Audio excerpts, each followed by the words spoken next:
Disabilities. Pursuant to orders of reference of April 11 and May 26, 2020, the committee is resuming its study of the government's response to the COVID-19 pandemic. Today's meeting is taking place by video conference, and the proceedings will be made available via the House of Commons website. The webcast will always show the person speaking rather than the entirety of the committee. Before speaking, please wait until I recognize you by name. When you are ready to speak, please click on the microphone icon to activate your mic. I would like to remind everyone, and especially the witnesses, to please use the language channel of the language they are speaking. So if you intend to switch between French and English, please be sure to switch the channel before you switch the language you are speaking. I would now like to welcome our witnesses today. We have Mr. Doug Pawson, Executive Director for End Homelessness St. John's, the city of my birth, and Mr. Jacques Baudouin, General Secretary for Réseau Québécois des OSBL d'Habitation.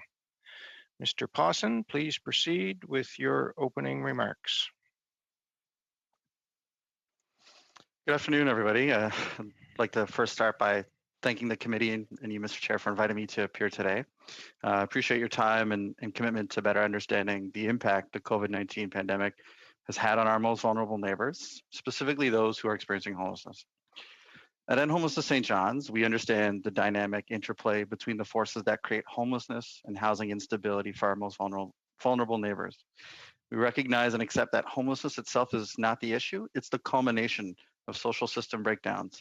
And these breakdowns, whether they be related to health, the economy, intergenerational poverty, colonization, exploitation, gender-based violence, trauma, and more, all serve as pathways into homelessness. We also recognize that the opposite of homelessness is not just a roof over one's head, it's housing stability, having the resources, the skills, and the confidence to maintain one's housing. More importantly, we believe that it is possible by working together and collaboratively across all levels of government that we can end homelessness here in St. John's and across the country. While many people across our community and indeed across the country continue to suffer as a result of the COVID-19 pandemic, one thing we've borne witness to is the incredible ways in which governments across all levels have come together to support our most vulnerable neighbors. Watching institutions become more agile and collaborative gives me great hope that the pathway to housing and housing stability for those experiencing homelessness can happen. The Government of Canada's emergency response, specifically the work within Employment and Social Development Canada and Reaching Home, under the leadership of Minister Ahmed Hussein and Parliamentary Secretary Adam Vaughan and their team, should be applauded. The emergency funding that's been allocated under Reaching Home has allowed communities like us in St. John's to not only respond to the pandemic, but begin thinking about how we can leverage investments to enact critical systems change that will lead to more communities across Canada reducing homelessness. During the pandemic, it became clear that the investments required to end homelessness in our community, like many others around Canada, are needed now more than ever. The pandemic also highlighted the significant gaps that exist for our vulnerable neighbors who live on the margins. In St. John's, we've seen an increase in demand for emergency shelter, increase in demand for mental health services, and increased demand from women experiencing violence, amongst a host of other social ills. What's become painfully obvious for those who we hear from who work in the homeless serving sector here is that the gaps to securing safe and affordable housing continue to widen. But ending homelessness isn't going to be done solely by building houses. For many people who experience homelessness, it will require additional supports to be part of any and all housing and homelessness strategies and investments. When we look at the research undertaken across several Canadian communities over the past 10 years, it's demonstrated to us that those who are experiencing homelessness are at increased risk of morbidity and mortality, acute illness, including traumatic brain injury and vascular disease, chronic medical conditions such as diabetes, cancer, and respiratory illnesses, severe mental illness and substance abuse issues, and infectious diseases, including hepatitis C, HIV, and tuberculosis. Taken together, what the research and the voices of those working on the front lines every day across Canada show is that people experiencing homelessness often have disabilities and medical conditions that place them at greater risk of COVID-19. What we have learned during the pandemic is the importance of finding ways to work across government departments that, by their very design and nature, operate in isolation. Finding new solutions to long-standing social and health inequities will require a commitment from all levels of government to innovation and collaboration within and between all levels of government. This is why for us in St. John's and across Newfoundland and Labrador, we've seen an opportunity to lead with our province in interdepartmental conversations and collaborations amongst our income assistance programs, Justice Department, health and regional health authorities, our provincial housing corporation, all of which with the intention to redesign our housing and homeless serving systems to bring about real change for our most vulnerable neighbors. The same approach can certainly be taken with the leadership and commitment from the federal government. Investing in the Federal Housing Advocate and the National Housing Council is one place to demonstrate this commitment, as is investing in better understanding the unique needs of urban and rural Indigenous housing and homelessness across the country. But even with those much needed investments that have come through as part of the Government of Canada's emergency response, there's still a lot of work in front of us if we're going to plan for a second surge in the fall and beyond. We know that the system costs of homelessness cut across multiple departments, as do the cost savings when investments are aligned. With the support and leadership of the federal government, we see an opportunity for a concerted effort to ensure that community entities like us and Homelessness St. John's are working very collaboratively with our provincial governments and the federal government to maximize the investments and align the funding across and between the National Housing Strategy and Reaching Home. I'd like to see all departments within the federal government that have a housing, homelessness, and health mandate, and I would argue in all departments with a social policy mandate work collaboratively to ensure that investments are aligned and contribute to ending homelessness and ensuring housing stability. And of course, any continued investments into housing and homelessness prevention should be part of a post-pandemic relief package. The reasons for this are many, but three important ones would be any investments in housing will accelerate an economic recovery through much needed job creation. Aligning investments will save money as we find ways to homelessness and into housing. And more importantly, will save lives at the community level. I'd like to thank you again for inviting me to appear today. I look forward to our discussion. Thank you very much, Mr. Pawson. Suite, nous avons Monsieur And now we have Mr. Baudouin. You have the floor, sir. Thank you, Chair. Thank you to all the members of the committee for having invited us today. Of course, the events of the last months, you will agree, have represented an immense challenge for all Canadians. And this was the case especially for the sector that we represent, the not-for-profit housing sector in Quebec.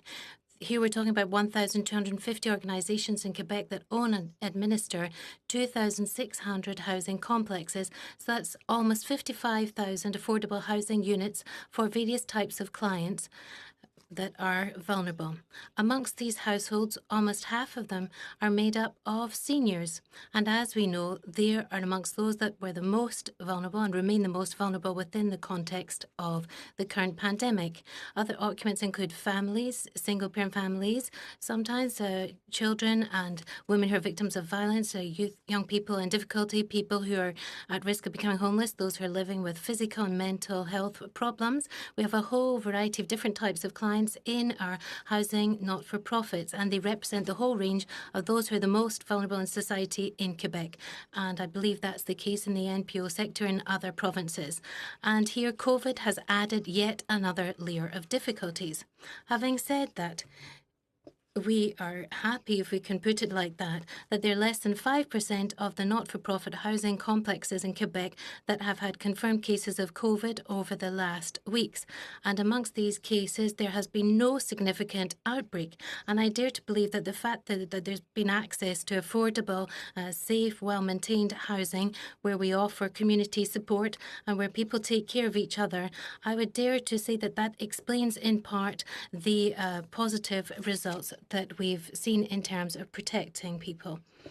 Almost a year ago to the day, it was on the 20th June last year, the Parliament of Canada took a historic step by recognising housing as a fundamental human right.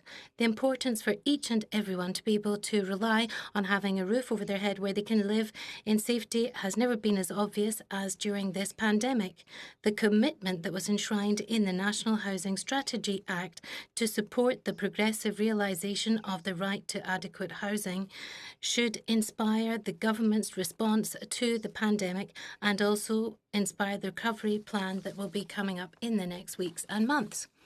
The organisations that we represent, their managers and the thousands of volunteers that are involved have really pulled out all of the stops over the last few months to put into practice the recommended protection measures that were recommended by the public health authorities, despite the fact that they do not have many means available to them. We've been controlling the comings and goings in the properties, stepping up by cleaning, supplying PPE, delivering meals to seniors in their senior residences so that they could get them directly in their housing units.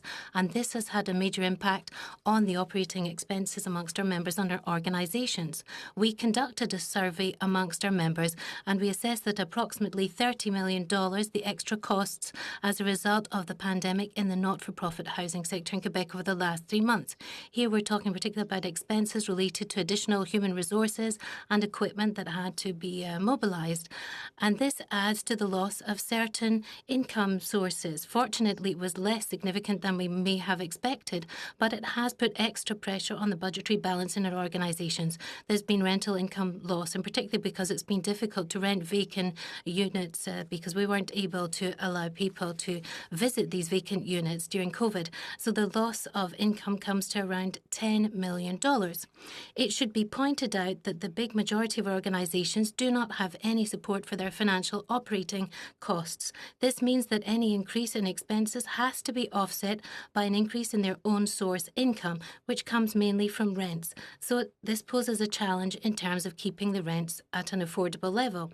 The assistance programs that have been set up, such as the wage subsidy, were designed mainly to help businesses that suffered significant loss of revenue, and not necessarily for those where during the pandemic they haven't actually had a loss of revenue but an increase of expenditure. That means that our members have not been able to take advantage of this program. A certain number have been able to avail themselves of the Canada Emergency Business Account, and we're very happy to have had this. It was very useful. In the next few days, we do hope that the Emergency Community Support Fund for $350 million for community organisations will actually support our non-profit housing providers. They really need this help. As I underlined at the outset, the fact that the right to housing should inspire the government's response to the pandemic, we think needs to be reflected in updating and relaunching the National Housing Strategy. We need to have a more ambitious and stronger, beefed-up strategy. The CMHC has set itself an objective of ensuring that by 2030, each Canadian should have access to affordable housing. In order to achieve this, the National Housing Strategy has to set better conditions for attaining this objective and have more flexibility in the programmes. In our current context, and that we're still going to undergo in the next few weeks with the current health crisis, we urge the government to quickly study the possibility of creating an emergency fund to support the purchase by the NFPOs or by municipalities of affordable housing units that could be made available on the private market, because it's expected that there will be a slump in the property market that's going to occur. There's certain owners who are going to want to sell off their assets, and there is affordable housing in the private market. And we don't want to lose this and find ourselves in a situation such as the one that we went through just after the crisis in 2008, where the property market became a financial commodity and we had a loss of affordable housing. In fact, between 2011 and 2016, we lost 322,600 housing units in Canada for households earning less than $30,000. The current programs under the national strategy are valid, but they don't give enough flexibility to encourage this type of purchase, where we could maintain the housing stock of affordable housing, and we could also put them on a more permanent footing by removing from the speculative property market. Now, I feel duty-bound to pass on to you a message that's been supported by the whole of the Quebec community and social housing sector. We fervently hope that the agreement between Ottawa and the province and the transfer of funds that's provided for in the National Housing Strategy should finally and quickly be concluded. Quebec is the only province that does not have access to these funds. These sums are absolutely necessary in order for us to be able to continue to meet the needs of hundreds of thousands of households with pressing housing needs. The pandemic has shown us that governments are capable, when the political will is there, to act in a decisive and rapid way when there's a crisis. And what we've been able to do collectively with this health crisis is something that we should be able to do to face up to the housing crisis as well. Thank you for your attention. Thank you very much, Mr. Baudouin. So now we're going to kick off with questions. And first of all, we're going to go to the Conservatives. My notes say Ms. Vecchio, but I don't Yeah. see her. Can you hear Karen, me? you're here. I'm here, Okay. yes. Okay, I'm just good, not good, moving. good. You have the floor for 6 minutes. Ms. Thank Vecchio, you. go ahead. Thank you very much, Mr. Casey. And I hope you guys don't mind. There's a massive storm about overfront. So if I lose you, I do apologize. But to begin, thank you very much, Monsieur Baudouin and Mr. Pawson for joining us today. Wonderful. And I'm going to start with Mr. Pawson. I know I was out in St. John's doing a tour out of Newfoundland back in 2018, and I happened to meet with members of your organization. Specifically, looking at the makeup of the way the houses are even built in Newfoundland is a little bit different than what we see in other parts of the country. And I know that there are multiple units in homes. Did you find with the social distancing and different things like measures that are being asked that that's causing a new effect in Newfoundland and in some of the housing issues as well? Thank you for the question. Yes, I mean, broadly speaking, yes, there's concern when we have an aging infrastructure, and certainly we have we experience 800 plus individuals in emergency shelters annually, which may seem small, but in a city the size of St. John's, it's pretty significant. And I think more importantly, the ability to move from an emergency shelter into an affordable housing unit is really complicated because we do have aging infrastructure, and folks are often residing in what we call bed sits, rooming houses that are overcrowded and that have very little in ways of supports or management. And so we've seen a lot of individuals who have expressed concern about living in conditions where they can't they have very little control over the activities of the folks who also reside in those homes. And we've worked a bit with the province here to identify ways in which that those individuals might be supported, including as part of our pandemic response, to ensure that anybody requiring testing who can't avail of safe and secure refuge can find space at a designated hotel in the community here. So we recognize that for folks who may not be in an emergency shelter, that there's certainly a gap between getting from shelter and into a deeply affordable and maybe non-market rental type unit. And we know the National Housing Strategy's funding will allow the province to expand its housing stock and repair its housing stock. We do wonder if that's going to be enough. Okay, I just want to pass on to the other stuff. I think in 2019 there was supposed to be a 5-year strategy that had been completed by your organization. But at the same time, you mentioned the gaps continue to widen when it comes to housing and homelessness. What did you find over that scope of the 5-year study, the survey and structure that you had done, your strategic plan, and what results did you get from that? And add that to where we are with this pandemic. What are some of the trials and things that you're seeing, and how did this actually widen? We know that there's been a lot of money put into this, but how has this widened, and why has the gap continued to get larger? Yeah, I think quite honestly, it's the issue of affordability. So for individuals who are moving from homelessness or moving from a bed sit or a rooming house into housing, a private market housing unit, the cost of maintaining that unit can be quite challenging on provincial income support systems. This is why any housing and homelessness strategy has to include income support systems as part of it, because the challenge of maintaining housing stability on limited income can be very daunting. And that's in St. John's, where we have a higher vacancy rate than the national average, quite a higher vacancy rate. But we see affordability is the issue, and that's a lot of things. When it comes to supply, how is the supply? Is that being increased? What are you finding with that right now? We know that under the NHS, there is a commitment by the province to expand its housing stock and repair its housing stock. We don't have specific timelines for when that will be developed, but we do see a vacancy rate, and we're working with private landlords as part of our organization to try and to incentivize them to take on individuals, and we're seeing take up on that, but that needs to be widespread and far more investments than what we would typically see under Reaching Home. Thank you very much. Monsieur Baudouin, just looking specifically at the seniors, I mean, you mentioned that there were many, many seniors that were in many of your facilities and taking up many of your spaces. What were some of the challenges that you saw that the seniors were facing, specifically through this pandemic?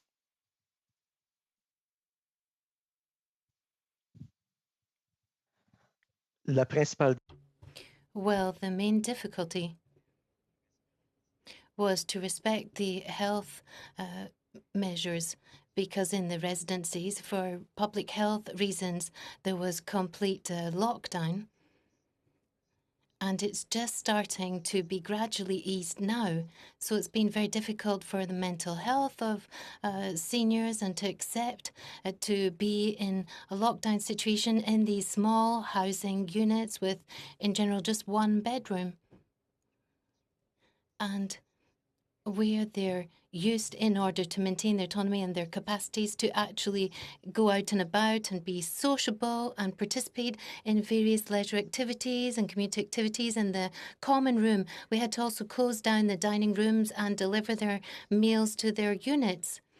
And doing that every day was very difficult, because they're used to meeting together, to eat together, exchange news, to see how everyone's doing. So it was very difficult for them to accept these rules. And of course, there are associated costs with the delivery of meals to the individual units, and also to recruit guards to control the toing and froing in the buildings, meant that there was financial pressure on the organisations, which was quite considerable. But we hope that we'll be able to offset that expenditure in the next few months. Thank you, Mr. Baudouin. So we're going to go to Mr. Turnbull, please, for 6 minutes. Thanks, Mr. Chair, and thanks to the panelists for being here. I hope you can hear me well. Yeah, okay, good. I just wanted to start off by saying that, I think our government has demonstrated a real commitment to addressing the affordable housing crisis and putting an end to homelessness with historic investments. And during the COVID-19 pandemic, it's certain to me that we've invested 15 million for big cities, 157.5 million through Reaching Homes, 50 million for women's shelters, and another 350 million through the Community Emergency Support Fund, which is going to many of the agencies that deliver a lot of the wraparound supports. So would you not agree that the current government has demonstrated a real commitment to addressing affordable housing and ending homelessness? Just a short answer from Mr. Pawson, if you don't mind. Thank you for the question. Obviously these investments are absolutely critical if we're going to continue down the pathway to end homelessness.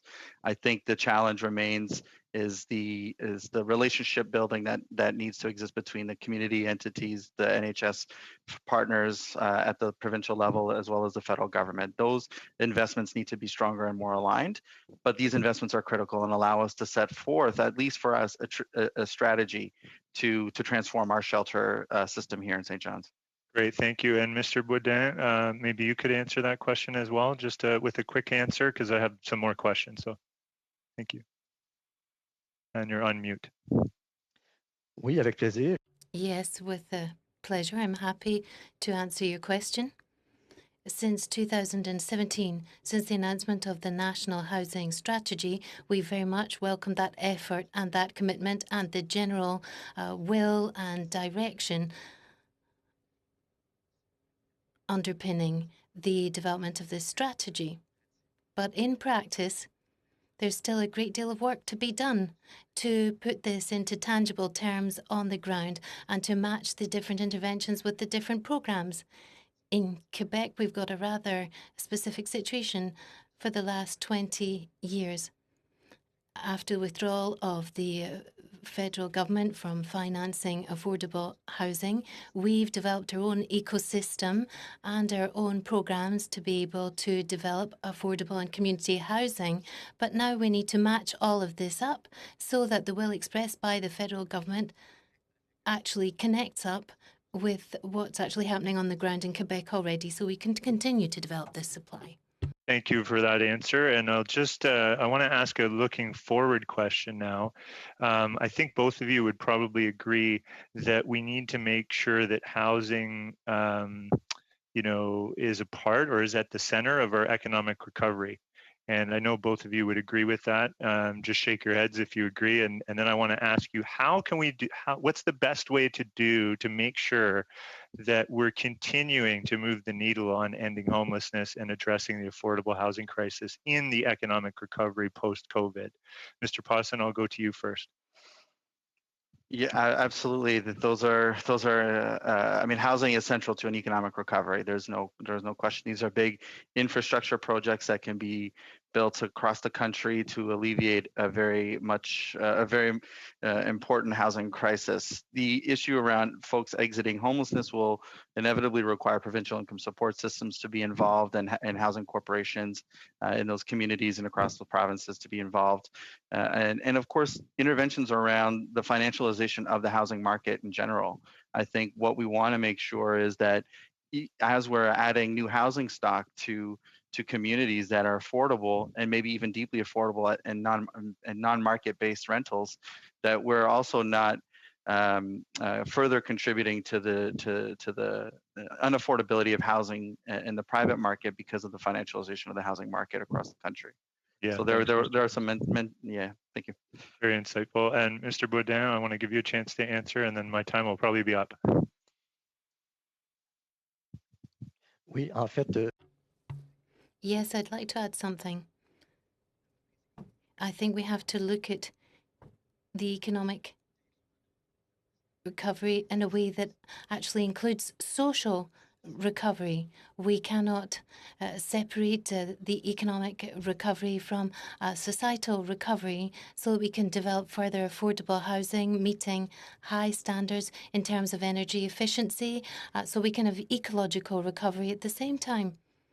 I think we have to take this as a whole and have a broader approach.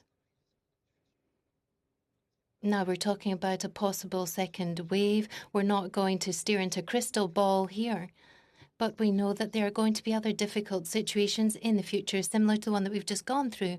So we have to be even more prepared for this type of situation, and affordable housing is part of the solution. Thank you. Chair, do I have more time? Well, 23 seconds. Oh, last question. How does the social economy factor into ending homelessness, Mr. Pawson? Great question. Our history here allows me to speak to this a bit. Social procurement and looking at the ways in which the nonprofit social enterprise sector can be embedded into procurement. Thanks, Mr. Pawson. Thank you. Thanks, and thank you, Mr. Chair. Mr. Turnbull. Suite, nous avons Monsieur Trudel. Now we have Mr. Trudel for 6 minutes, please. Now I've heard my name. Yes, it's your turn. Thank you, and thank you to Mr. Pawson and Mr. Baudouin. First of all, I'd like to answer my colleague from the government who was asking whether the government has acted well in the last few years over housing. And I'd just like to recall some facts about what's happening in Quebec. You've got 500,000 people who need housing, and over 30% of their revenue is taken up, and there are 82,000 that spend 80% on housing. Those are the specific facts in Quebec, so we don't have a rosy situation in this context where there's money that's sleeping in Ottawa for social housing that has not been delivered. So I've got a first question, just to establish the facts here, because the terms are important as well when we're talking about housing. In particular, when the governments around the world are saying to people you have to stay at home, so housing is even more important. Can you explain the difference between affordable housing and social housing, please? Yes, we talk about social and community housing. When we're talking about social and community housing, we're talking about housing that's affordable from a financial point of view, and it's a type of ownership which is not based on making a profit. And there's collective properties with private organizations, NPOs, or housing co-ops, and where there's a vision to be on a permanent footing, and there's a type of community organization that allows us to mobilize communities and tenants and get them participating in the management of this. And we think that all of that means that the projects that we develop will actually remain there and serve the population that needs them on a sustainable footing. Of course, the notion of affordability is important, but that's just one factor when we're talking about a right to housing.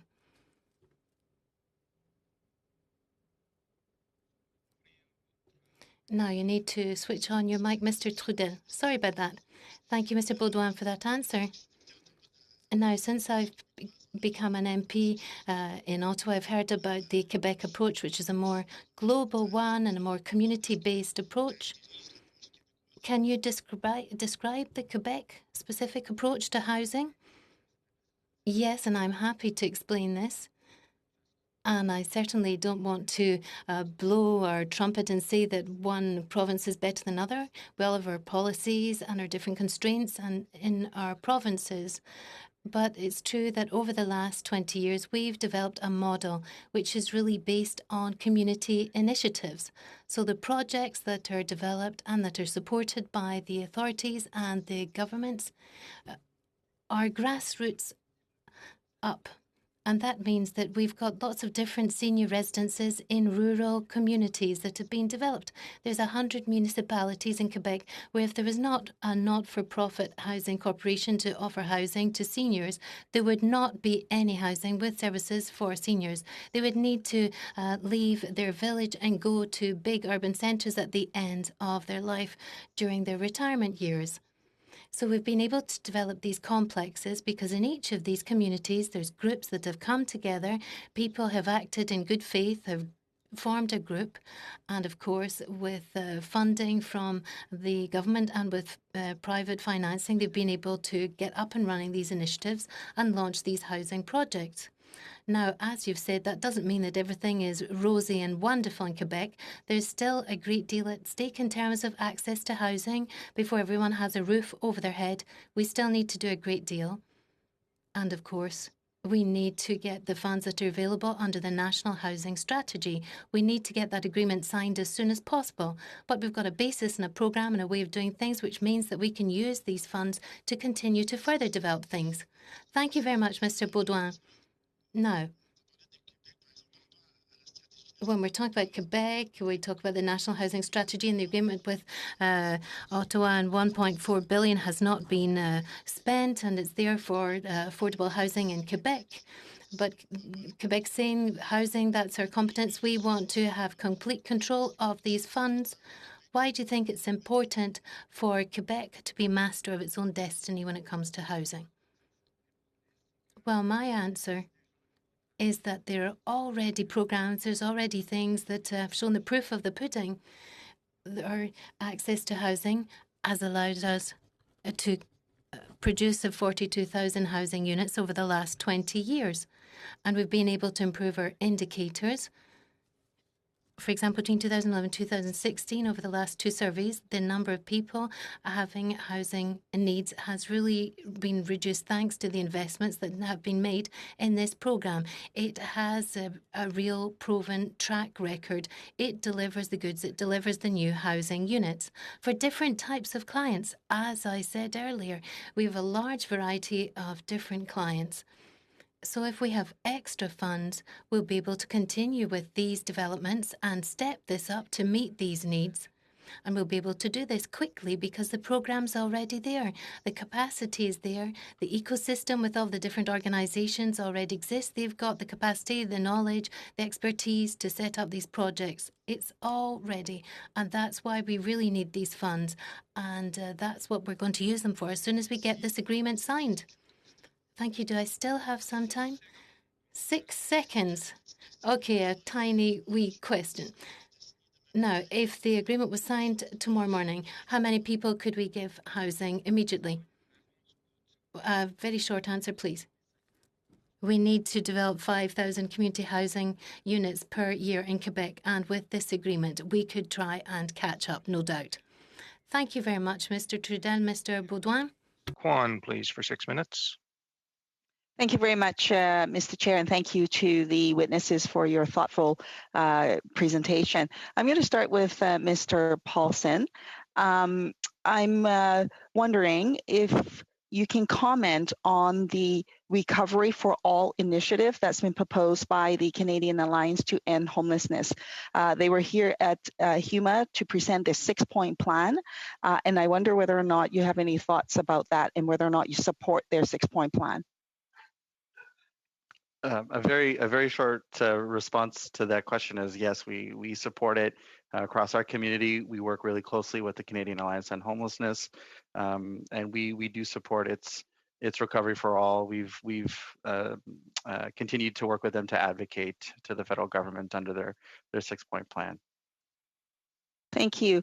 One of the comments that was posted on social media from the End Homelessness St. John's, and it says, we cannot go back to a normal where over 235,000 different Canadians every year are homeless, where 1.7 million households live in substandard or unaffordable housing, where people are at life-threatening risk for no other reason than they are poor and don't have a place to call home. Is this accurate as a comment that was posted? Yes, across the country, that's what the data is showing, is that emergency shelter usage includes over 235,000 Canadians on an annual basis, and several more, obviously, are living in substandard housing conditions that are maybe underhoused, overcrowded, dilapidated, and just don't necessarily meet the traditional view of what people might think of homelessness, but they're living in unsafe conditions. And of course, what the pandemic has shown is you need safe conditions to isolate, and that is often missing for our most vulnerable neighbors across the country. So as part of the 6-point plan, one of the component is to call for a major housing stimulus package into the recovery for the federal government to invest in, calling for maintaining the $157 million per year of additional funding, calling for an expansion of the rural and remote stream of $50 million per year, and developing new funding stream of $75 million to prevent homelessness for women, children, and youth. And so that's as a baseline. And so from that perspective, that would be one component to the 6-point plan. And another component is the National Guaranteed Minimum Income, which is a essential piece because poverty is tied into it. I wonder if you can comment on these two specific recommendations. Absolutely. I think, in my comments earlier, I mentioned the need for governments, across all levels, including the federal and provincial governments, to work closely when addressing housing and homelessness strategies, to work closely with income support systems. We've seen a lot of individuals who are unable to maintain housing in the private market because their income levels that are allocated for rent just are simply not enough. And that's the case here in St. John's, where we have a healthy vacancy rate, and it's further exacerbated in larger urban areas. In rural areas, we see in Labrador, parts of Labrador, where housing is incredibly difficult to acquire, and the affordability concerns there resemble something that you might see in Toronto or Vancouver. So we absolutely support the notion around the idea of implementation of these basic needs, basic income type programs that will ensure people have the affordability component of housing secure. Yeah, in Vancouver, we have a major housing crisis. Just a couple of days ago, in another homeless encampment, some 40 people were arrested. And all that really means is that we're pushing people from one encampment to another with no place that they can call a home.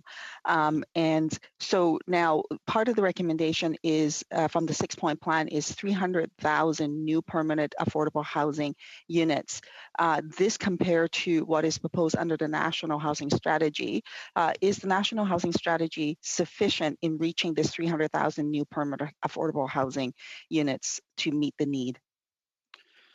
It's a great question. I mean, just to address the first part of your comment around the encampment and folks being arrested, I mean, what we see is the costs across the system are just shifted.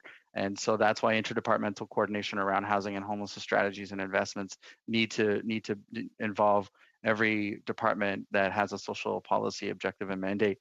To the point around the 300,000 new permanent, affordable, and supportive housing units, this is required because, in addition to the NHS investments, because what we often see is, although housing stock may be built it's the additional supports that are also required for those who are most vulnerable. So we see in our community, for example, folks who may end up in a bed sit or a private market rental, but because their stability breaks down, the attachment of supports into housing is no longer there. They return to shelter, and that's a common occurrence across the country. So these are not just an additional 300,000 of housing units. It's affordable and supportive housing units that need to be available. I absolutely agree. You need to build a housing, and then you need to have the supports in place if people are to be successful. And as a bare minimum, we need 300,000 units of affordable housing to be built and get the supports in place. Because if without the physical structure, you have nowhere to start. Is that correct? Yeah, absolutely. And you know, the federal government has a great opportunity to lead on this by looking at the ways in which it's investing in not only housing but in health, and the ways in which it's working with the provincial governments to align those investments between health and housing, because we know, and research has demonstrated to us, that you know, folks who are homeless and who may be housed very unstably require additional supports, and that's often done through, you know, the provincial governments and their relationships to their health authorities. So we do need to have that leadership, and it can be done in great part with the support of the federal government. Thank you, Mr. Pawson, and thank you, Ms. Kwan. Next, we're going to go to Ms. Falk, please, for 5 minutes. Thank you, Chair. And I also want to thank our witnesses for your testimonies. To effectively deliver stable support and assistance to those experiencing chronic homelessness, it is necessary that we understand the needs and the impact that this health crisis, COVID-19, is having on those needs.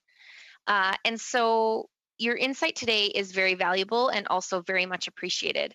My first question is for Doug Pawson. In reviewing the work that End Homelessness St. John's does, I noted that the housing first was a guiding principle. And I'm sure you know that the housing first approach was implemented into the federal homelessness partnering strategy in 2014. And changes to the federal homelessness partnering strategy in 2018 removed the 65% housing first investment target, allowing funds to divert elsewhere. In my view, moving beyond short-term emergency and crisis-based responses is necessary to effectively reduce chronic homelessness in Canada. So I'm wondering if you could share with the committee why your organization uses Housing First as a guiding principle, and any insight on the successes that it has had. Great, thank you. Housing First for us is a philosophy, first and foremost, that recognizes that in order to participate fully in social, economic, and life, and you need to have a home, and it needs to be safe and secure. As in terms of your question or your comments related to the transition between HPS and reaching home, and the connotation for housing first to be taken out of it, I think the intention of that, and this is based on consultations that I've participated in and heard from other community entities around the country, is it gave communities greater flexibility to make investments that were more strategic for its community. But I'll give you an example of here in St. John's and where we see a gap existing. Housing First initiatives are often centered around rapid rehousing programs and intensive case management programs. These are often the jurisdiction of provincial governments. And in our case, the federal government's investment through Reaching Home into St. John's is just simply not sufficient enough to invest those funds strategically across the community and actually make an impact into the homeless serving sector. So for us, we abide by the Housing First philosophy, and we want individuals to have agency in their entry and exit out of homelessness, but we also recognize that we need to work very closely with our provincial government, where these types of health interventions need to be further embedded into housing and homelessness strategies. So that's where that's a bit of the challenge we face, unique to us, but I don't think that's unique across the country, where provincial governments operate their housing and homelessness strategies in isolation from their community entities. Yeah, and I do just with my my experience, my life experience, I guess, and my experience with social work. I absolutely understand that we can't have an Ottawa knows best approach. That doesn't work, especially in Canada being so regional. And honestly, I would actually argue that municipalities would be best positioned to. Because communities are so different, let alone provinces. So my next question actually is for Mr. Baudouin. As an umbrella organization for the 1,200 not-for-profits, you are very well positioned to speak on a spectrum of needs facing vulnerable Canadians. Keeping Canadians housed, we know, is fundamental to addressing chronic homelessness. So I'm wondering if you could offer the committee any insight on the most pressing needs of those at risk of becoming homeless during the COVID-19 pandemic.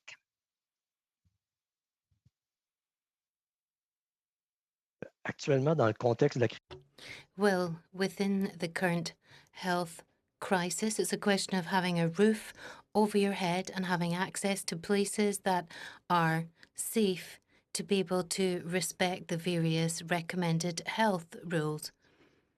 There have been interesting experiences over the last few weeks working with the social and health services and municipalities. For example, in Montreal, there's been fantastic work done to ensure that very few people have had to live out in the streets, to provide people with a place where they can have follow-up and supervision. And whenever there were any potential symptoms, the person was looked after right away. There should always be this type of linking up between community support and access to housing. And there need to be various people who can do the follow-up that's necessary with people who are in a hardship situation. With homeless people, it's not just a question of housing. Normally, there's a whole series of other difficulties at play. So there needs to be this community support. Resources need to be made available to help with this transition towards housing. So we've had interesting experiences because we've had to move ahead quickly to help people during the crisis. And that gives us an idea of what we can do in the future to help people who are at risk of becoming homeless. Thank you. Next, we're going to go to Mr. Long, please, for 5 minutes. Thank you, Mr. Chair, and I want to apologize in advance. The audio and video of my of what's happening around me isn't real good right now, but I think if you can hear me, I'm going to move forward. And I want to thank our presenters for doing a great job in their presentations. And I have some questions. I'm going to start with you, Mr. Pawson. As Mr. Baudouin rightly pointed out in his opening remarks, our federal government entrenched our commitment to undertaking a human rights-based approach to housing policy in Canadian law through the introduction and passage of the National Housing Strategy Act in the last Parliament. So I'll start with you, Mr. Pawson, then I'll go to Mr. Baudouin. In your view, how has the COVID-19 pandemic highlighted the need for a human rights-based federal housing strategy? I think the commitment by the government to adopt housing as a human right is not just a symbolic gesture. I think it allows us to chart a path to ensure folks who are experiencing homelessness or who may need to avail of emergency shelter supports can be quickly moved into housing. To do that, we need more housing. Simply put, we need more housing. We need more supports embedded around it, and that to me ensures that housing as a human right can be actioned across Canada. Mr. Baudouin?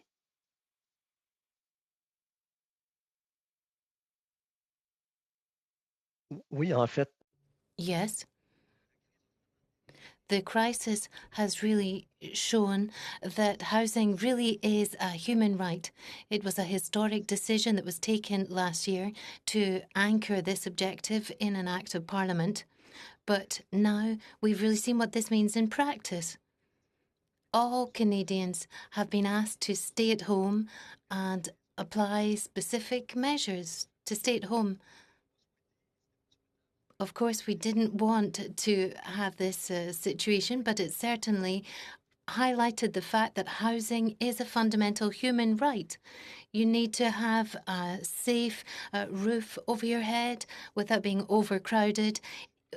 With 5 or 6 people with just 2 bedrooms, you need to have a house that meets your needs. And so for those who have access to this type of housing, were able to apply the lockdown measures, but it was very difficult for those who didn't have a roof over their heads.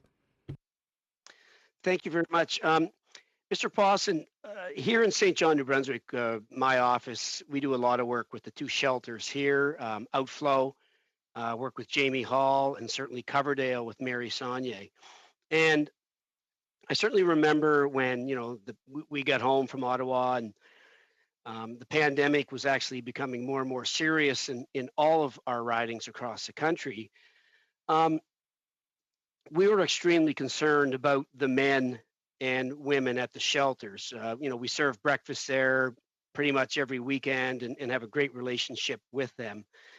So, our minds and hearts went out to the men in the shelter. And, obviously I was thrilled that, we came out with the Reaching Home, the homelessness strategy, which availed more money to, through Human Development Council, Randy Hatfield and his wonderful group, to the shelters.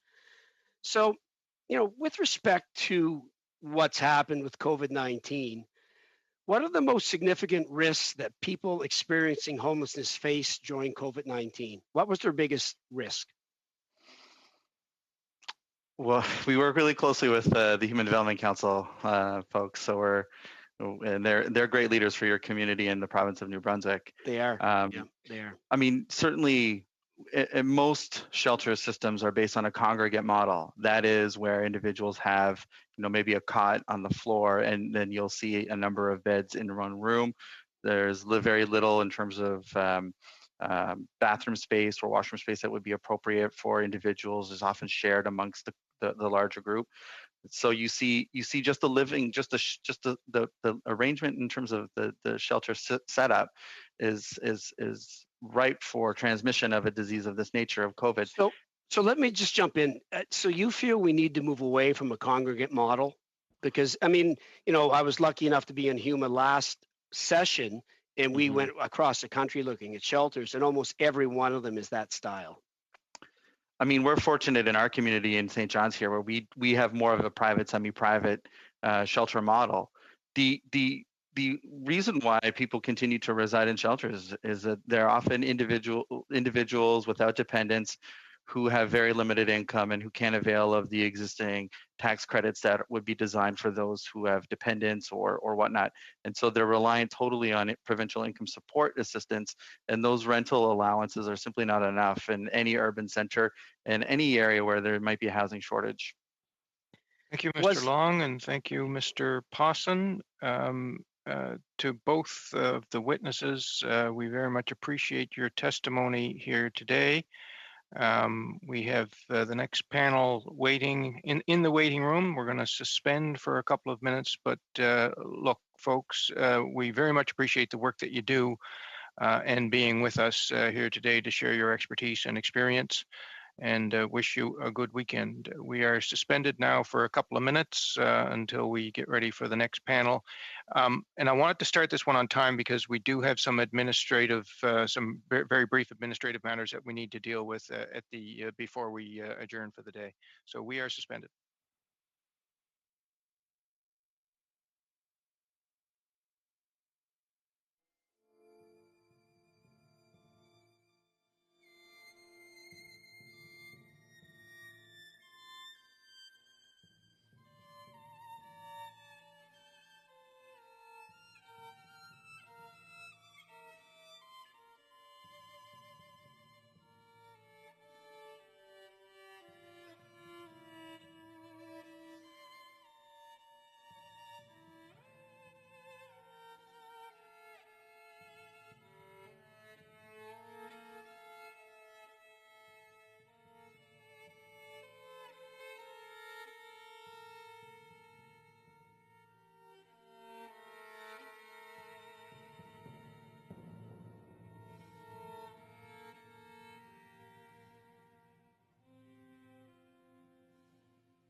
Would now like to welcome Ms.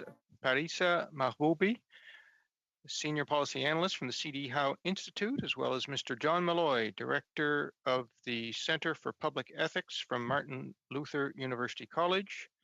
Ms. Mahboubi, please proceed with your opening remarks. Good afternoon, everyone. Mr. Chairman and honorable committee members, I'm very pleased to have this opportunity to speak to you today. In response to COVID-19, the C.D. Howe Institute has put together 4 crisis working groups to rapidly distill expert policy advice, and it has published a high volume of articles on a daily basis to address issues related to this crisis. One of these groups is the household income and credit support that has dealt with immediate labor market and income impacts of the crisis and the transition to go back to work and reopening of the economy. Today, I'd like to summarize an overall evaluation of the Canada Emergency Response Benefit Programs, or CERB, highlights its current issues, and provide some policy options to address them based on our work and the outputs of our working group. The Canada Emergency Response Benefits was an early and critical element in the federal government's response to the crisis. In support of stay-at-home strategies to flatten the curve, the CERB was particularly necessary to ensure that households stay afloat while the restrictions are in place. The introduction of the program was also in part an attempt to fill coverage gaps in employment insurance or EI program. For example, workers in precarious employment, such as part-timers, are less likely to meet minimum required insurable hours to qualify for EI. Labor market statistics shows that the crisis has affected hourly paid, low-wage workers the most, highlighting the importance of this program. With attention increasingly turning to reopening the economy, the CERB, however, is becoming a problem. The program has been very popular. There were more than 8.4 million unique applications as of June 4th, which is about 44% of the employed labor force in Canada in February 2020. Although the heavy use of the CERB could be to some extent related to the slow rollout of the Canada Emergency Wage Subsidy Program and lack of a strong message and clarification on CERB eligibility in the beginning to prevent program misuse, the sheer number of applicants can be indicative of problems with the CERB itself that needs to be addressed. First, its eligibility criteria are very broad, and unlike EI program, there is no requirement to remain available to work and be actively looking for a job. Second, the amount of benefit is relatively generous for low-income earners, and it's not linked to pre-pandemic income. Third, the clawback rate is so harsh with this program, since the benefit goes to zero for the first dollar of income earned above $1,000. All these factors create significant disincentives to return to work, particularly among low-income earners, slowing the recovery. So what is the best way forward? With reopening a strategy differing across the country and industries, the government needs to shift away from a national one-size-fits-all income support plan and create better tailored income supports. In general, there are 2 options available for providing continued income support to CERB recipients. who, after exhausting their maximum eligibility period, may remain unemployed without access to EI benefit. The first option is to extend SERP but introduce new phase-out modifications based on some features of EI program that can help tackle work incentive issues and support transition to work. These EI features to consider for modifying the SERP are A, the requirement to remain available to work and be actively looking for a job. B, working while on claim provision of the EI program through setting appropriate income tested clawbacks, learn from international experiences. The third tool or feature is the linkage between the amount of benefit to pre-pandemic income. And the last feature and the last tool to consider for reforming SERP is the EI parental sharing benefit to allow parents to share childcare responsibilities when no childcare option is available. But to provide income support, there is the second option other than reforming SERP. It's to expand the EI program by reforming eligibility criteria to take on the role of the SERP. The decision on which program to reform largely rests on the length of the crisis and recovery period and the number of SERP recipients in need of post-SERP financial support. Therefore, more and better data is needed to make informed decisions about an income support transition model. When planning at the next phase in the short term, the government should aim to preserve fairness between those who would continue to receive the SERP and others who would continue to work without receiving the benefit. One proposal for balancing concerns of work incentives and fairness would be to combine a modified SERP with a temporary working bonus program that offers an earned income tax credit for low-wage workers. To address the coverage gap for those who are not able to return to work, the working bonus and the modified SERP can be complemented by targeted supplemental measures such as refundable tax credit for parents returning to work and a boost to Canada Child Benefit. Longer-term policy options to support Canadians during the pandemic and recovery during the crisis and recovery should also include investments in retraining, reskilling, and upskilling to address long-term displacement and structural unemployment because labor market is changing. The above-mentioned policies can provide policymakers with options to support Canadians during the crisis while easing transition to go back to work. These were my main points to highlight, and thank you for attention. And I look forward to your questions. Thank you very much, Ms. Mapubi. Next, Mr. Malloy, please. Your opening remarks. You have 7.5 minutes. Merci, Monsieur. Thank you, Chair. First of all, I'd like to thank you for having invited me to speak to you about the federal government's response to the COVID-19 pandemic. I come to this question from a variety of perspectives. I spent 8 years on Parliament Hill as a political staffer, including 5 in the office of Prime Minister Jean Chrétien. I spent 11 years in Queen's Park as an MPP, 7 in cabinet, including 4 years as Ontario's Minister of Training Colleges and Universities. I retired from politics to academia. I am currently the director of the Center for Public Ethics at Martin Luther University College, the founding institution of Wilfrid Laurier University. I also serve as the practitioner in residence in Laurier's Political Science Department and teach in the University of Waterloo's Masters of Public Service program. From all these different perspectives, let me briefly make 4 observations related to the question before you. The first involves jobs. As Canada begins to emerge from COVID-19, there's little question that we will face a jobs crisis of unprecedented magnitude. Many jobs lost during the pandemic are simply going to disappear. Youth have been particularly hard hit. The most recent job numbers out of Statistics Canada have been bleak for both non-student and student youth. Parents on a temporary basis to ride out the pandemic are now asking themselves whether this is a permanent situation. So what do we do? Creating the right economic environment is crucial, but we also need to make sure that job seekers have the necessary skills. During the 2008 recession, I was the minister who brought in Ontario's second career program, which still exists. It was fairly successful in supporting certain categories of laid off workers in upgrading their skills.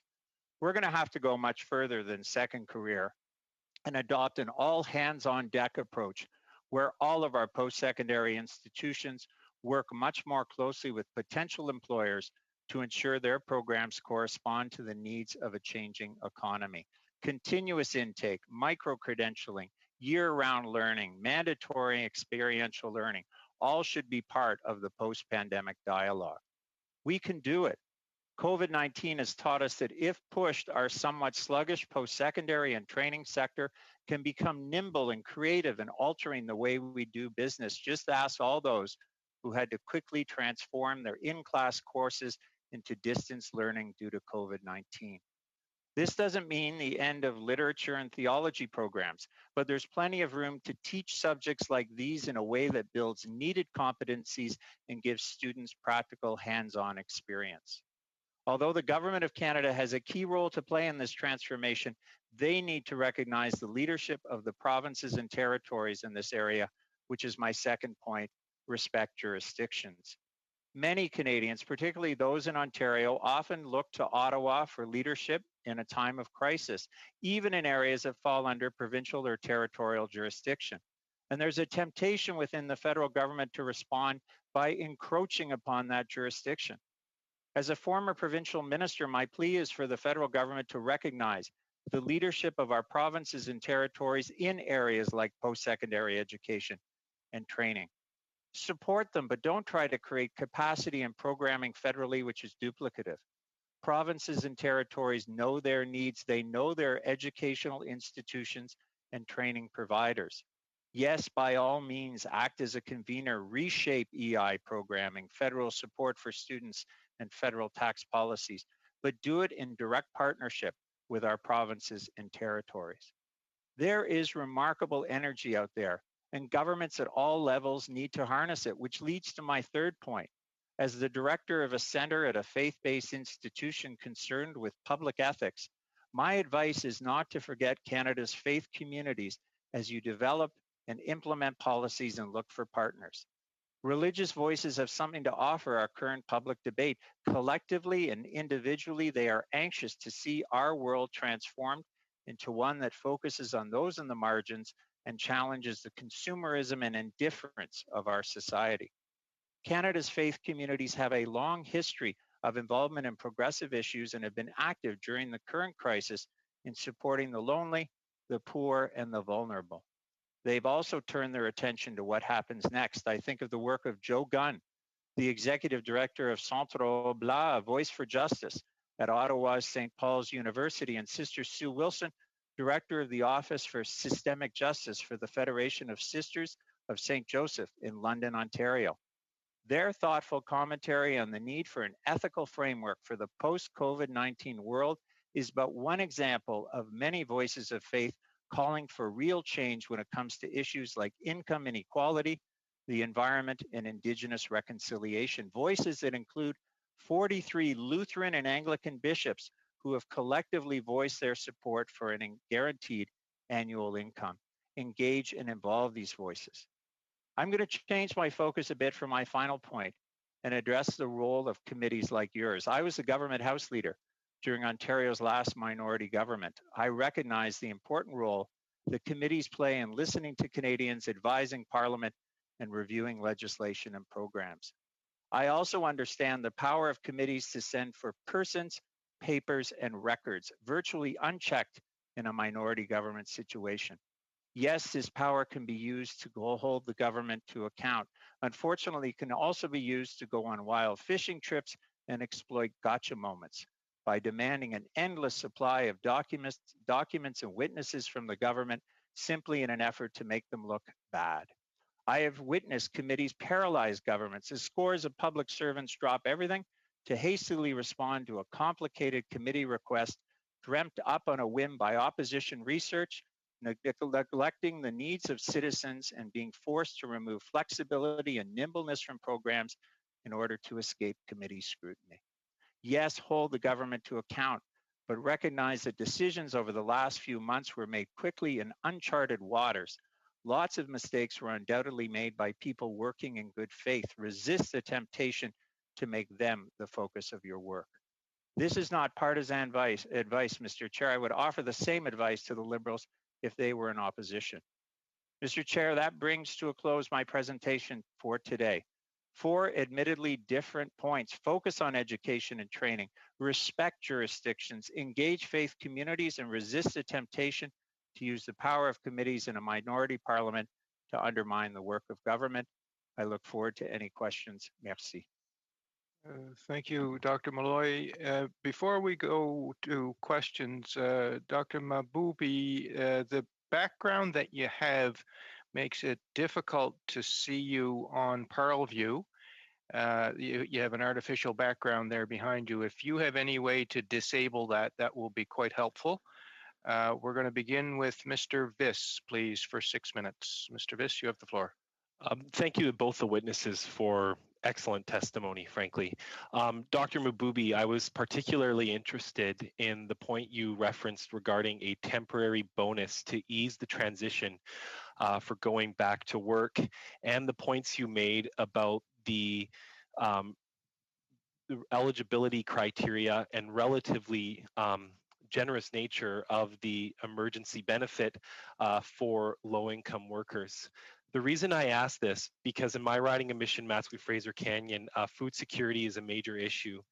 And our blueberry crop, which is one of the largest in Canada, every farmer I'm speaking to right now is telling me that they cannot get the workers they normally get to pick the blueberries during the very small window that they have to pick the crop. I actually asked the Minister of Agriculture yesterday whether she would consider lifting the $1,000 income cap limit for the food sector at this very critical time, and she didn't seem very open to that point. So I just want to thank you, and if you want to provide any comments on that, for raising this, because I think it's a great suggestion to help people get back to work. Are there other sectors of our economy that you think could really benefit from a temporary bonus to ease the transition for going back to work? Thank you for highlighting those things, because as I said, the program itself right now, as we are moving towards the opening the economy, creates a great disincentive to work because of the amount of payment is not linked to the income, and many low income earners basically before the crisis, they earned similar or even less than the amount of benefits. So there is no incentive for them to look for any employment, any job at the moment until they are on SER program. But at the same time, for those that who are working and they are not eligible for SER program, it creates a great unfairness in the program. So why some people are receiving the SER, others not. So that bonus is going to help to address fairness issues. But in terms of agriculture industry itself, one thing is that the issue in terms of finding labor in that specific industry, it has been always a challenge, and temporary foreign workers basically temporary foreign workers program has been handy and helpful for this specific sector to provide sufficient labor to address labor shortages. Yeah, but most of the farmers I represent do use foreign labor, but many of them also do rely on a stable base of seasonal labor from Abbotsford and Mission and the surrounding areas close to the fields. I'm gonna shift direction to both of the witnesses, and I'll have Mr. Malloy respond to this one, please, on something that neither of you covered, but is very, very timely today, and it relates to infrastructure infrastructure spending and the delays that we're seeing and the impact this might have on COVID-19. Many of the projects funded under this government actually went out under the 2014 New Building Canada Fund, which were the final dollars remaining from the Conservative program before the 2015 election. The current Investing in Canada infrastructure program was announced under the Liberals in 2016. My province of BC was one of the first to sign an integrated bilateral agreement with the federal government, and the deadline for community infrastructure project submissions was January 23rd, 2019. That's a year and a half ago, but we have yet to see any announcements. The website states that the final decisions are expected in spring 2020, a timeline they've continuously bumped back. So unless everything is announced tomorrow, we're into summer 2020. I'm not sure if this is just straight incompetence, but many municipalities are getting very, very frustrated with this. In my community especially, we're waiting on a pump station at Miami River, the indoor pool at Kent, and the ice rink in Lillooet in particular. So what assurance is there for Canadians that the COVID-19 infrastructure program stream under Minister McKenna that the Liberal government has been foreshadowing will even be able to deliver projects in a timely manner? Mr. Malloy. Well, thank you. Obviously, I can't.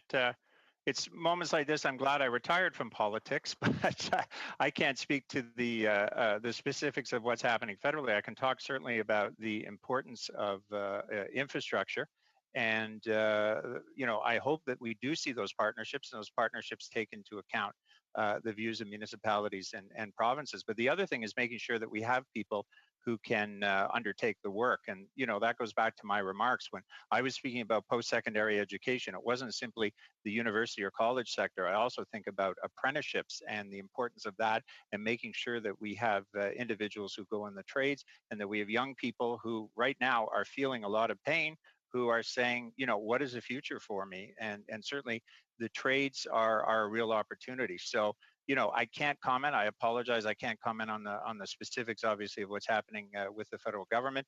But I can say infrastructure is obviously going to be a huge injection to the economy, two ways in terms of immediate jobs and creating that framework. But I hope that we, I said all hands on deck. I hope that if we have infrastructure projects, that we're also tying in educators and trainers and the unemployed to make sure that we can take advantage of local labor, that people want to get involved. Indeed, we've had some great testimony on community benefits agreements at an earlier time. Perhaps Dr. Mahboubi, how can we get the Investing Canada plan moving directly? I know the CD House touched upon this in some of their COVID-19 related briefings. Would you have any recommendations for the federal government to get those infrastructure dollars out the door that the communities need so desperately right now? A short answer, please, Doctor. Sure, absolutely. It's not exactly my area that I can comment on, but because of the crisis, although investing in that area definitely is going to help recovery, because anything that turns into more jobs and create more jobs, and it's going to contribute to the economy and helps the recovery. But at the same time, we know that the amount of spending has been significant, and right now government receiving less income and spending more. So this, to make a balance and to be able to spend more on other items, it's going to be definitely challenging for the government to decide and rank the priorities and make decision about which project has to go forward. But at the same time, again, thinking about how we can restart the economy and how we can help the economy to go back to the path that it was before.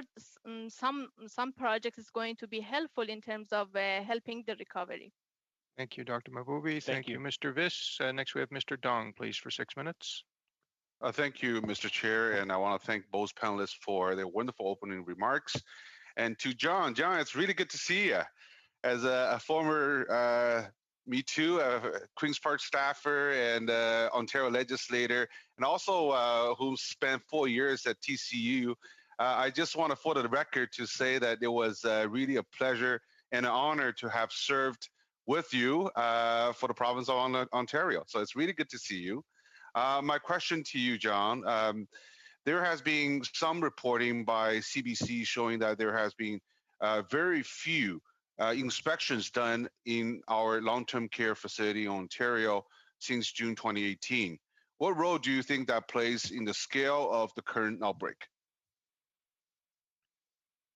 Well, I mean, I can only comment as an observer, as a former politician too, who sat around the table. I was never Minister of Health.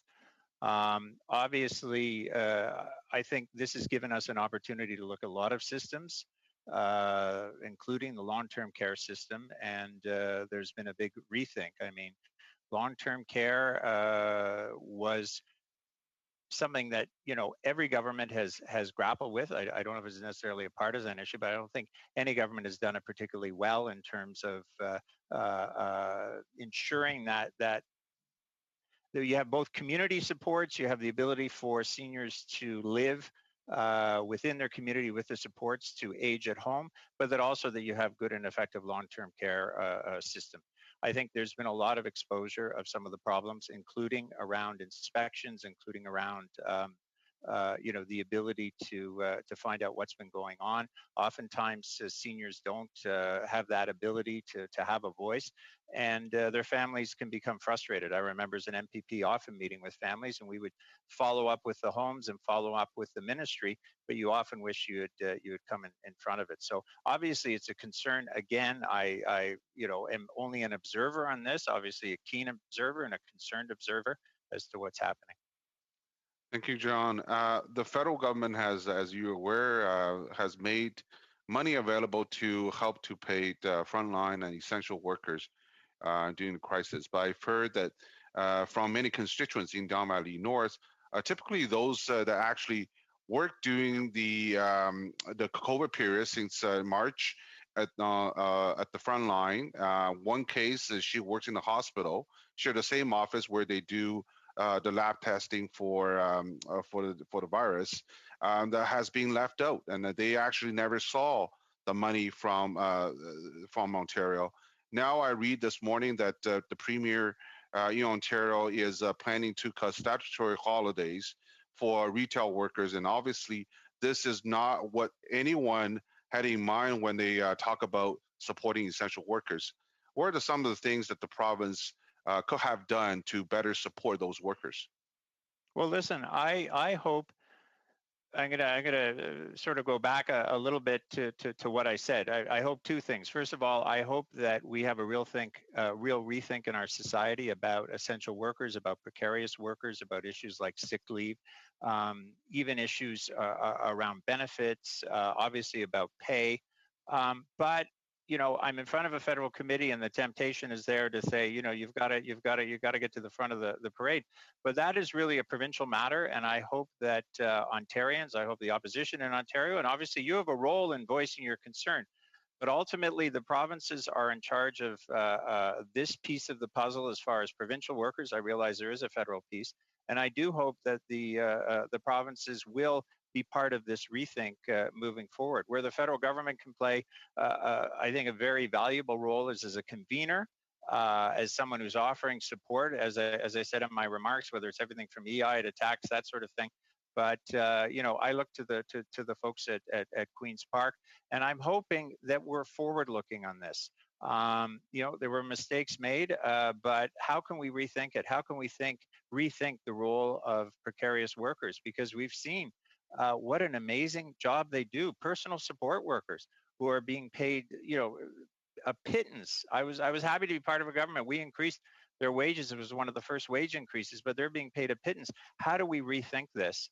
And I hope that this committee and the federal government encourages it, plays a convening role. But I'm not going to go back by saying, ultimately we've got to look at Queen's Park and other provincial capitals.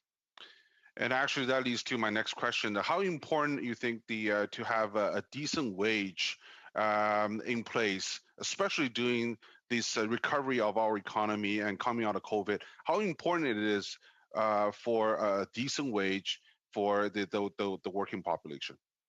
I think it's crucial. I think we need to rethink. I'm going to call them, not in a patronizing way, those at the bottom. Those at the bottom of the wage scale. There were some steps that were made, and I don't, as I said, we can get all hung up in the partisan and who made what and all that, but there were some steps made at the end of the Wynne government which I think anyone objectively looking at it through the COVID lens would say, hey, that made some sense in terms of sick days, in terms of increasing minimum wage, in terms of some of the worker protections. I think now is the time to revisit them. And you know what? It doesn't have to be all about eating crow and humble pie and all that. You can say, hey, the world's changed. And I think there's energy out there that says we've got to think about those at the bottom. And you know, I'll put a plug in again from the faith communities, some of the work they've done, which has been very much about how do you deal with those that are struggling. And I hope society is gonna demand of all of us that we pay closer attention. Thank you, Dr. John. Malloy, and thank you, Mr. Dong. Suite, nous avons Madame. And now we have Madame Chabot for 6 minutes, please. Thank you very much, Chair. And thank you to our two witnesses. I've got a question to put Mrs. Mahboubi. Thank you very much for your thinking on the different emergency benefits that have been set up by the government and the question of the transition periods. And that's what I'm going to concentrate on in my questions. As you know, the CERB has just been extended by 8 weeks. And we think that was a real must because we're still feeling the impact of the crisis. It's still having a significant effect on the economy. It's far from being resolved. And when we look at the impacts of the crisis, it's had a disproportionate effect on women and low-income workers.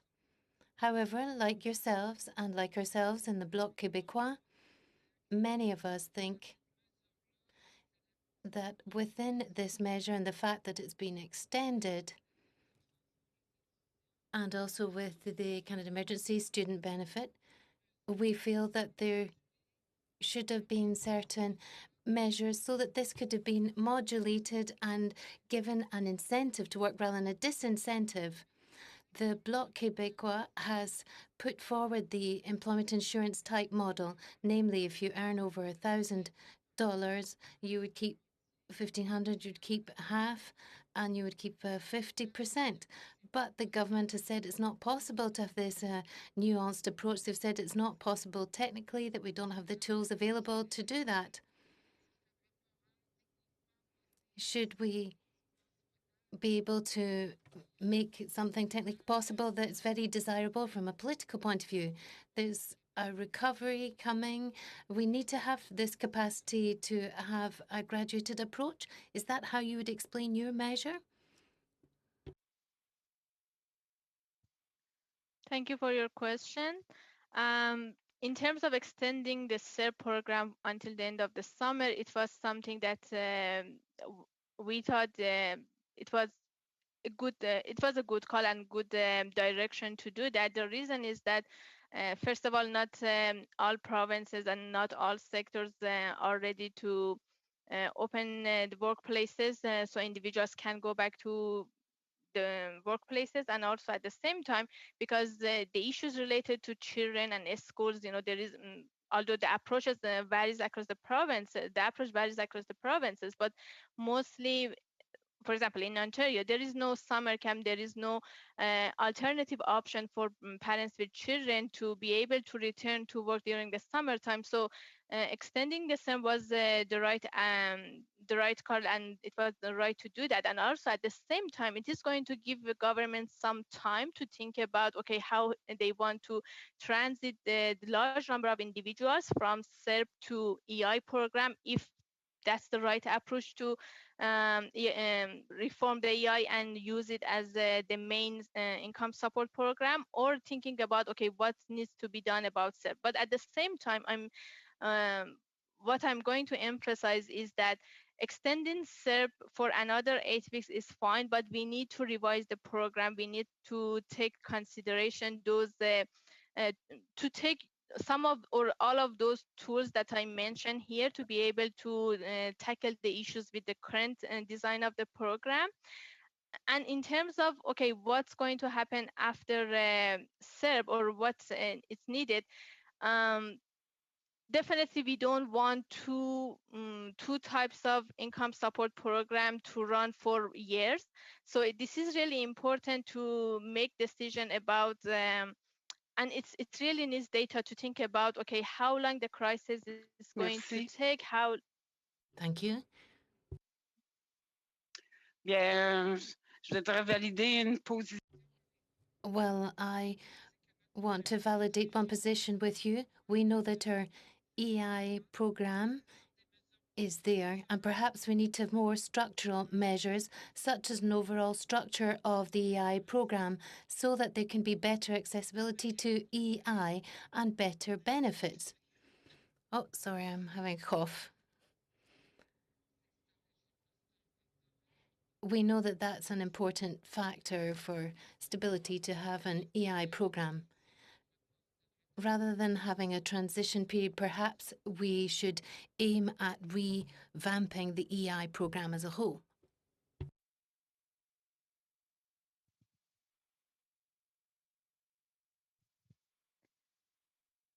If I understand the question, I just want to emphasize we need a support program for those who are unemployed, but in terms of which program is necessarily for the crisis, it's necessarily to think about, first of all, for example, we need income tested program that link benefits to monthly income of individuals. So this is something that government is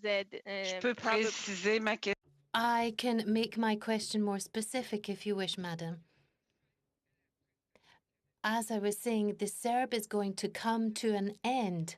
So my question is, rather than looking at other measures, could we not turn to a structural measure related to the EI program and reform the EI program? Yes, definitely. This is actually what I was trying to say, that we need to use to go back to EI program, but we need to improve the program to address the issues that it has even before the crisis. Thank you very much, Dr. Mahboubi. Merci, Madame Chabot. Thank you very much, Madame Chabot. Thank you very much, Mr. Chair, and thank you to the witnesses for their presentation. I'd like to turn to Dr. Mahboubi. In your presentation, you referenced the issue around childcare. One of the real problems, I think, for people to return to work is the lack of childcare. Even as it stands, as we re-enter, childcare spaces are really only operating at half capacity, and those with younger children, the spaces are simply not available. That's notwithstanding COVID. In fact, this was a problem even prior to COVID.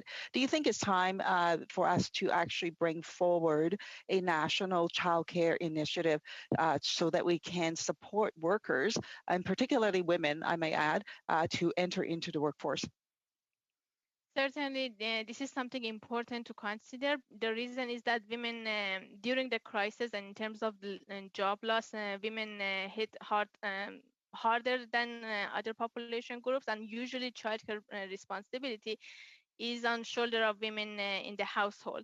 So to be able to make sure that women or even parents in general, to be able to go back to workplace when there is no childcare option available or childcare options are limited, we need to think about how we can provide other options. For example, childcare subsidies, right now, provincial support that individuals can receive it just through childcare license centers. So to be able to provide more options for families, specifically because childcares are not able to open easily and they have to follow specific protocols that it's going to affect the number of space available for children within each center.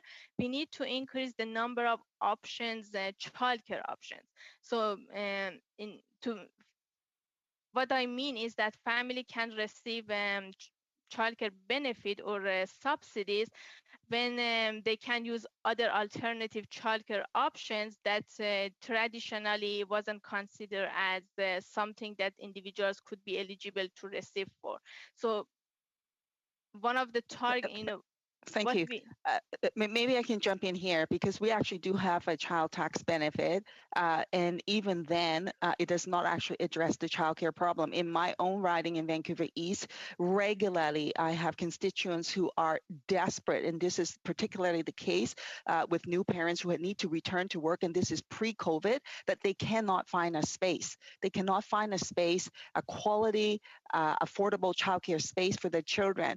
So when you talk about these other options, the spaces need to be made available. And to that end, doesn't the federal government need to be a real partner at the table in creating the spaces with the provinces and to making it available so that people have a place to place their children and so that they know that their children would be safe and taken care of while they are at work? Definitely collaboration between federal and provincial governments needed to achieve that goal. But this is also something that provincial governments have to step in. They have to contribute. They have to support such initiative.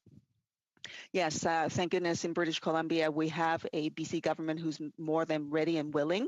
And if we can have substantive investment from the federal government in creating a national childcare initiative, we'll be more than interested in complying because that is what we need to support the economy, which, by the way, the Chambers of Commerce actually have been calling for this for years and years and years now. I'm going to now turn to Mr. Malloy. Mr. Malloy, I was very intrigued by the fact that you wrote an article in the newspaper called Basic Income Makes Sense, but that doesn't mean it will happen. And in that article, you indicated that, in fact, perhaps even though it makes sense and we should proceed with this, that the political environment might not be ready for it. Now, in the province of Ontario, in fact, there was a pilot program, the UBI pilot program that was brought in, I think, from your government and is being canceled prematurely by the Doug Ford administration. And so I wonder if you can comment on that and what your thoughts are with respect to the pilot program that was introduced by your government. Sure, no, thank you. Just for the record, I had actually retired at that point, but I was certainly supportive and intrigued when then Premier Wynne brought it forward. Basic income is huge. It has a lot of political challenges to it. That was what I said in my article. I also think that we don't know what that kind of. First of all, we don't even know what basic income is. There's different definitions out there. But even with one of the more modest programs where, those under a certain level are receiving a minimum stipend, how is that going to work? For some people, intuitively, it's going to be a good thing. For others, perhaps intuitively, you say, I don't know, maybe it's not going to be a good thing, which is why I love the fact that what Premier Wynne said is let's have a substantive pilot. I believe it was about 3,000 individuals and families that were on it. And let's look at the data. Let's tell the stories of these individuals. And I've got to tell you, both from a political point of view and from just a pure policy point of view, I think the outcome of that would have been wonderful in terms of a public policy debate, would have really set the table. So it was just such a shame. It was a shame for the individuals who were part of that pilot, but it's a shame for all of us to not know how would it have worked. And, perhaps there would have been kinks in the system that we would have been able to address. But I was quite disappointed with it because as a former, I was also Minister of Community and Social Services.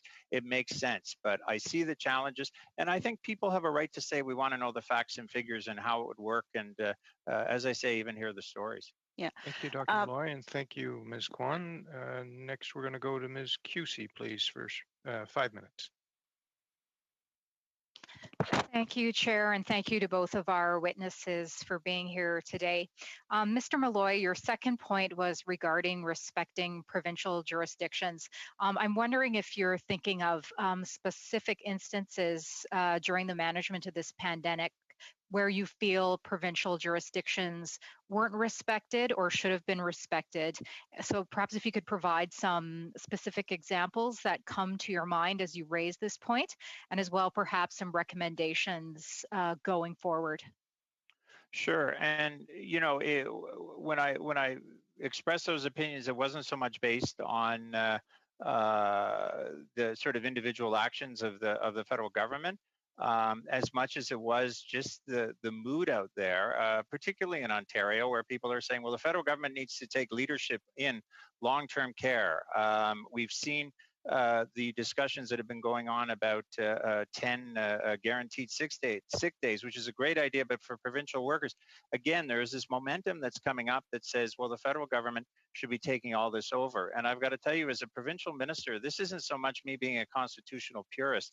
I used to deal with the federal government on post-secondary education initiatives, and you know, I can go on and at length about them. We had the capacity and the knowledge. We knew exactly how to do it. We knew how to do it in a fair way. We knew the players, and yet the federal government would often say to us, no, we're going to come up with our own federal program, which is going to duplicate a lot of what you've done. It's going to be slow. It's going to be cumbersome. So when I look at some of the things like job training, which is primarily a provincial and territorial matter, I say to the federal government, just work with the provinces, let the provinces and territories take their lead. So, you know, I see this momentum that's out there, this political momentum that the federal government should be sort of redrawing society. And I say, hey, man, let's do it. Let's have that debate. But remember, it's the provinces and territories that are in charge of so much of social policy, education, training in those key areas, which are such a hot topic these days.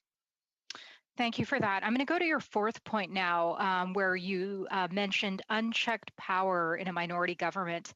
And so given that, I just wanted to get your opinion, especially as a previously elected representative, what your thoughts are that Parliament essentially will not be sitting this summer outside of 4 meetings with no opportunity to present opposition motions, no opportunity to prevent private members' business, present private members' business.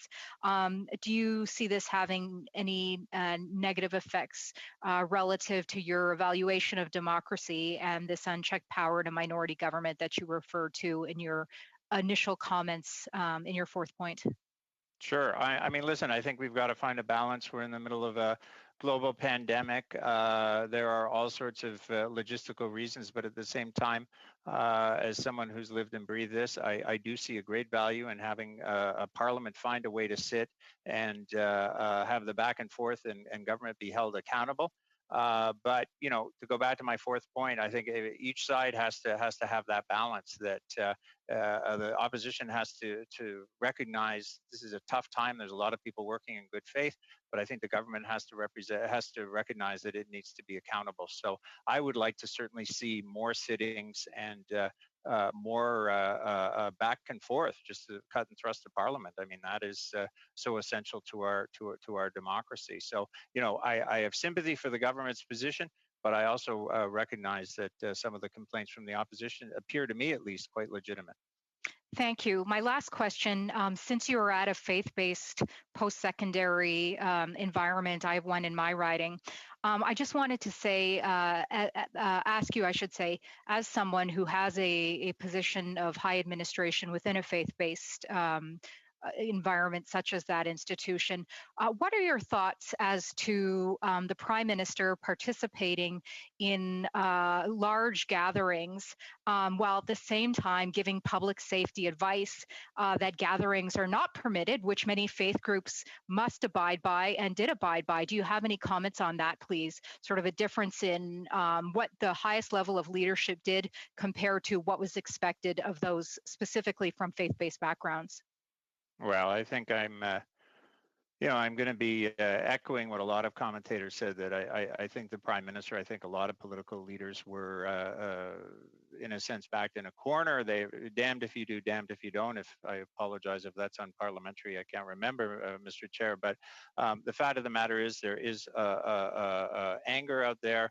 There is concern. There is need for action. I think it's great that the Prime Minister was showing his support, but at the same time, there was the whole public health issue, and he found that balance. Other politicians found that balance. Other politicians decided to stay away. I think it was an unbelievably difficult situation, and I think we should respect both. I respect what the Prime Minister did. I will also respect those who said, no, I want to stay away for personal health reasons and also to set an example. Thank you, Dr. Malloy, and thank you, Ms. Cusey. Next, we're going to go to Mr. Housefather, please, for 5 minutes. Thank you, Mr. Chair, and thank you, Dr. Mabubi, and thank you, Dr. Malloy, for the important work that you both have done and for coming before this committee. Dr. Malloy, I just want to say that especially with your respect to your fourth point, I completely agree that in these times, people don't care, you know, that we're from different parties. They want everybody to work together to find a solution to a crisis. And we don't want gotcha moments. Government members shouldn't come to the committee just to defend everything the government did, and opposition members shouldn't come just to attack everything the government did. We should be working together. So thank you for saying that. I wanted to address a question of workforce. You mentioned in your first point that jobs will rapidly disappear, and I imagine that jobs will be disappearing all the more quickly. Jobs that were being driven away by technological change that will be exacerbated by the pandemic. One of the areas, and you have great experience in this, is with respect to trades. While you now represent an academic institution, as we know, and you know more than I, that a significant percentage of people in trades are retiring in the next 10 years. What would you advise the federal government and the provincial governments to do to promote the need for people to get into the trades? Well, I think you've got to, obviously you got to go, I mean, on the longer term picture, it's always about working with young people, very young people. I mean, elementary school up on the value of trades, that they're good jobs. You're engaged in, you know, oftentimes now, a lot of these trades are very technological. I mean, they are skilled jobs where you're making good pay and you're making a difference. So that's the longer term. I think in the shorter term, what we need, and you know, I spoke about second career, and I was proud of it. And listen, there were all sorts of hiccups and warts and all that. But one of the things we learned is that you really need to have the employer and the training institution and the laid off worker really, really working closely together. In second career, we ask people to come forward and say, look, I want to be skilled in area X, and here's some evidence that there's some hiring going on. That evidence, I recall correctly, you know, a few job ads and things in the paper. But, you know, one of your colleagues asked about infrastructure programs and major construction programs. You know, we need those employers saying, we need the following trades. We need them now. The jobs are available. And I've got to tell you, when people, I think, get a better sense of what's a trade involves, gets a sense there's a good paying job at the end, and has a way in. You know, we have a post-secondary system that is so outdated. Sometimes, you know, you show up in October and say, I want to be a plumber or a carpenter or whatever, and you may be told, depending on the institution, well, you have to come back in January, you have to wait a year. You know, if you come 6 weeks earlier. So that's the sort of thing where it's nimble, everyone's working together, and I, as a laid-off individual, can say, hey, you know what, here is a direct route. I don't have to bang my head against the wall and wait 6 months or go here or go there, and it moves through. And, you know, it's a lot of work, but it's going to be a huge payoff. And certainly the trades is one area where we can see great growth. Thank you very much. And Dr. Mabubi, I want to thank you as well for your presentation. And I take, you know, that you both agree that the CERB was a very valuable program, that its rollout was quick and effective in the sense that it reached a lot of people very quickly, but that as it gets extended more and more, we need to make changes to the program. And I took note of the suggestions you made. I wanted to just explore one issue with you, which you didn't raise, which is the issue of immigration. I read a paper that you wrote a couple of years ago saying that in order to overcome the retirements in Canada and the aging population, we would need to bring in approximately, I think, 1.4 million immigrants per year. Can you sort of talk about immigration? Because we're about to have the Minister of Immigration come back to this committee. What role do you see immigration playing in helping us get out of the recession or the job crisis that we're now in? Certainly. The impact of crisis, specifically because it impacts the border, and so the impact on immigration has been huge. So Canada is not able to meet target level for 2020, and we are not sure about even next year.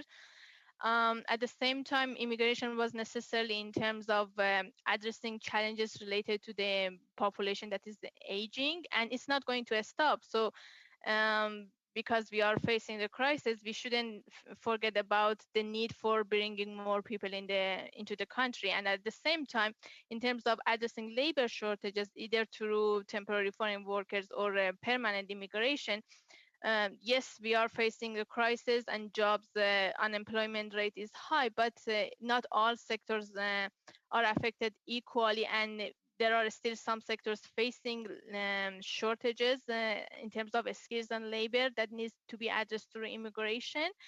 And but at the same time, generally crisis affect immigrants more than non-immigrants in general in terms of job loss.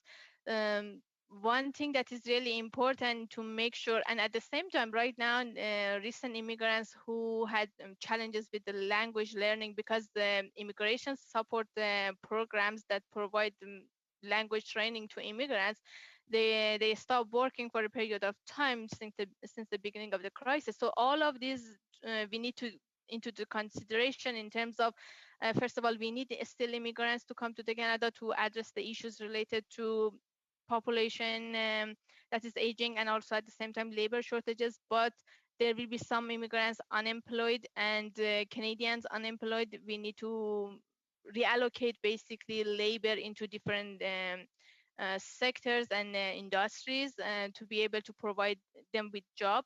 And also in the shift that has happened in the labor market, because right now many employers may not want to go back to traditional workplace operation. So working from home may become something more attractive in the near future, and you can work from any places, and you can provide the support to support the economy just being at your home. So all of these are matter, and it's really important. And even not only immigration, in terms of international students, they were so valuable for universities in terms of providing revenues, and not only through that, also for future immigration.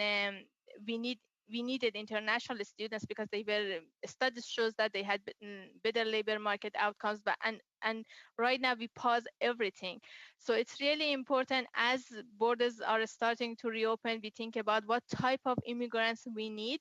We need to look at our labor market, the issues we are facing, types of labor and skills we need, and make a link between type of immigrants we need and also the number. We need to bring more immigrants. Definitely, this is something that we need.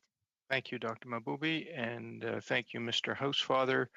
Dr. Mahboubi, Dr. Malloy, on behalf of the committee, I want to offer our sincere thanks for your very thoughtful, very constructive, and very balanced presentations today. It is greatly appreciated, extremely helpful to our work, and we appreciate you being with us. We hope you have a wonderful weekend.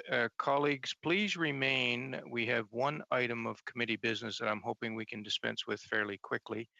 And that is a budget that has been circulated by the clerk of the committee in respect of this study. So hopefully you will have received it. This budget is for $7,100, and it is to cover the cost of dial-in phone lines and the headsets that you see worn by the witnesses. You will recall when we first started, we had untold problems with different configurations of microphones and speakers, and so we part of the budget is the headsets that have been provided to witnesses, and the rest is the dial-in phone lines that are required for our staff. So I guess what would be appropriate now would be to I can't move a motion, but I would be happy to entertain a motion for adoption of the budget, and then we can, if someone would please move it, then we can open it up for discussion, if any.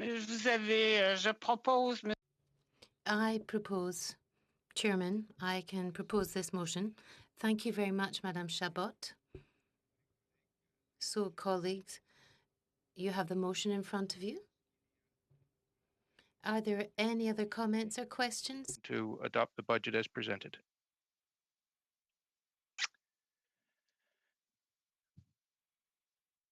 Are we ready for the question? Madam Clerk, would you please conduct a recorded vote? Thank you, Mr. Chair. All those in favor, please say yay. All those opposed, please say nay when I call your name. Mr. Dong, Yes. Mr. Long, Yes. Mr. Housefather, Yes. Mr. Kuzmerchik, Support.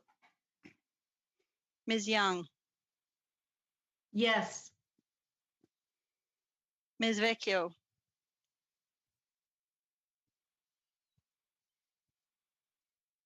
Yes. Yes. Thank you. Ms. Falk, Yes. Ms. Kusi, Yay. Mr. Viss, Yay. Madame Chabot, Oui.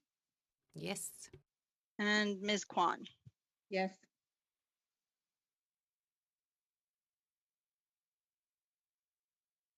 Yes again. 11 yeas, 0 nays. Thank you, Madam Clerk. The motion is adopted, and that takes us to the top of the hour and the end of our business for today. Colleagues, I wish you a wonderful weekend, and we'll see you back here on this channel on Monday. Take care. We're adjourned. Bye. Happy Father's Day, everybody. Happy Father's Day. Happy Father's Day.